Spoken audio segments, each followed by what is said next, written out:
out on the road in the winter, there's a few things that you want to keep in mind to keep yourself safer, to have a more successful trip. And a few of the things are, the first big one is give yourself extra time. You always want to make sure you've got that extra time just in case something happens and we're not in a rush. That's the worst thing that we can do anytime, and especially in the winter, is be in a rush.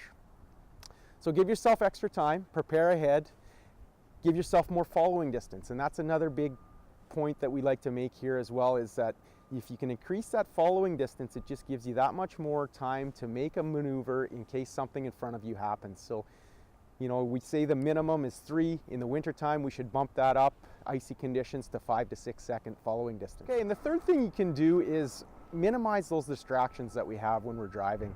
I mean, this comes into play no matter what time of year it is, but again, in the winter, we just have that much less time to react because of the slippery sections. We need that extra time, and keep those distractions to a minimum, whether it's, you know, it can be other people in the vehicle, the cell phones, whatever it is. We got to keep that stuff, you know, away and keep ourselves focused on what our task is, and that is driving that vehicle.